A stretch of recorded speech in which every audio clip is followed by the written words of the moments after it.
ভারতের তুমুল আলোচিত সমালোচিত এই নেতার জনপ্রিয়তা কমার পেছনে একজন তরুণকে দায়ী করেছেন নেটিজেনরা। তার নাম ধ্রুব রাঠি।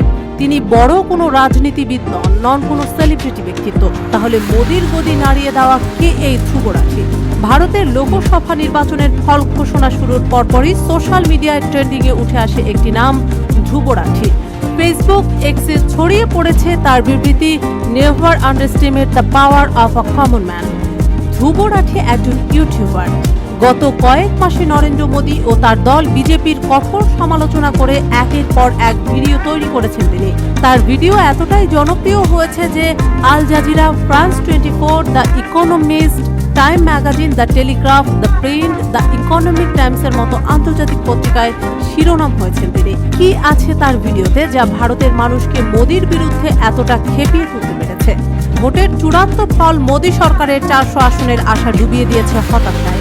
400 দূরের কথা, 300 আসনও জিততে পারেনি বিজেপি নেতৃত্বাধীন ন্যাশনাল ডেমোক্রেটিক অ্যালায়েন্স এনডিএ। ভারতের নির্বাচন কমিশনের ওয়েবসাইটে প্রকাশিত ফল অনুযায়ী 543টি আসনের মধ্যে এনডিএ পেয়েছে 292টি। হিন্দুস্তান টাইমস বলছে, মোদী এবার হ্যাটট্রিক করেছেন ঠিকই, কিন্তু পরিসংখ্যান অনুযায়ী তার ভোট কমেছে প্রায় 9%। স্ক্রিনে উপস্থিত হওয়া মাত্রই ব্যাকগ্রাউন্ডে অশুভ সাউন্ড ট্র্যাক বাজতে শুরু করে। ভিডিও শুরুর আগে দর্শকের উদ্দেশ্যে প্রশ্ন ছুড়ে দেন, ভারত কি একনায়কত্বে পরিণত হচ্ছে?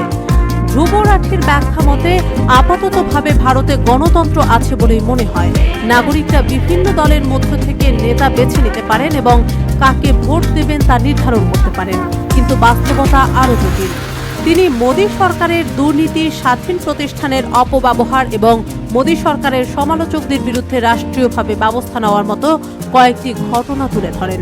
3 মাস আগে আপলোড করা 29 মিনিট 11 সেকেন্ডের ওই ভিডিওতে রঙিন অ্যানিমেশন এবং ইনফোগ্রাফ দিয়ে মোদী সরকারের বিরুদ্ধে মিডিয়া এবং বিরোধীদের উপর আক্রমণ করার অভিযোগ তোলেন রাঠি। একের পর এক ভিডিওতে ধ্রুব রাঠি তুলে আনেন কৃষক আন্দোলন, লাদাখ ইস্যু, ইলেকটোরাল বন্ডের স্ক্যাম, ভারতের বেকার সমস্যা সহ গুরুত্বপূর্ণ সব ইস্যু। তথ্য উপাত্ত, সংবাদপত্রের প্রতিবেদন, আদালতের রায় সব তুলে ধরে তথ্যভিত্তিক ভিডিও তৈরি করেন তিনি।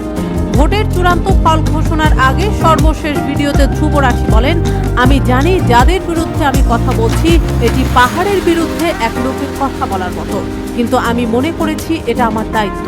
যেখানে গণমাধ্যম গদি মিডিয়া হয়ে গেছে, তাই কিছু হোক বা না হোক যেটা আমার করা উচিত, যেটা সঠিক কাজ, সেটাই আমি করব। তার এই ভিডিওগুলো থেকে ভারতের সাধারণ জনগণ এতটাই প্রভাবিত হয়েছে যে নির্বাচনের আগে রাজস্থান, মহারাষ্ট্র, পশ্চিমবঙ্গের কয়েকটি রাস্তায় প্রজেক্টর বসিয়ে তার ভিডিও জনসম্মুখে দেখিয়েছেন তার ভক্ত ও বিজেপি বিরোধী দলগুলো। এমনকি ভোট দেওয়ার পর গণমাধ্যমে কথা বলার সময় ধ্রুব রাঠির ভিডিও রেফারেন্স দিয়ে ভারতের বিভিন্ন সমস্যা তুলে ধরেছেন সাধারণ জনগণ।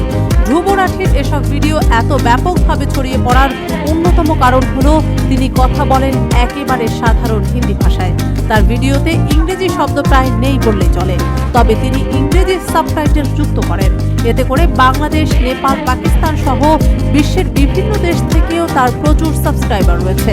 ইউটিউবে তার 21.5 মিলিয়ন সাবস্ক্রাইবার রয়েছে, যা বিজেপির ইউটিউব চ্যানেলের প্রায় 4 গুণ।